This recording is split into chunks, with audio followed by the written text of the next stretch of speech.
Marriage കഴിഞ്ഞ് ഒരു കുട്ടിയാവുന്ന സമയത്ത് പല ഭാര്യമാരും പറയുന്നൊരു പ്രശ്നം, എന്നോട് ആദ്യം കാണിച്ചിട്ടുള്ള ആ ഒരു ഇഷ്ടമൊന്നും ഇപ്പം ഇല്ല, എനിക്ക് വേണ്ടിയിട്ടൊരു ക്വാളിറ്റി ടൈം തരുന്നില്ല, എന്നെ കെയർ ചെയ്യുന്നില്ല എന്നൊക്കെയുള്ള പല പ്രശ്നങ്ങളും പറയുന്നുണ്ട്.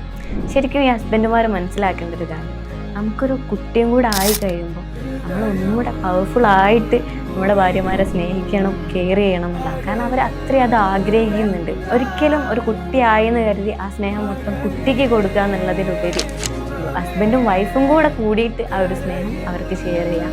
അതുപോലെ നിങ്ങളുടെ ഇടയിലുള്ള ആ ഒരു ഇഷ്ടം കണ്ടിട്ട് വേണം ആ ഒരു കുട്ടി വളരാൻ വേണ്ടിയിട്ട്. ഇങ്ങനെയൊക്കെ നമ്മൾ ചെയ്തു കഴിഞ്ഞാൽ ആ ഒരു കുട്ടിയിലും നമുക്ക് ആ ഒരു ക്വാളിറ്റി കണ്ടെത്താൻ വേണ്ടിയിട്ട് പറ്റും. അതുപോലെ തന്നെ നമുക്ക് എത്ര കുട്ടികൾ ഉണ്ടായി കഴിഞ്ഞാൽ നമ്മുടെ ഫസ്റ്റ് പ്രയോറിറ്റി എന്നും നമ്മുടെ വൈഫിന് കൊടുക്കുക. കാരണം ഈ കുട്ടികളൊക്കെ അവരുടെ ആ ഒരു ഏജ് ലിമിറ്റ് കഴിയുന്ന സമയത്ത് അവരുടേതായിട്ടുള്ള വഴിക്ക് പോകും.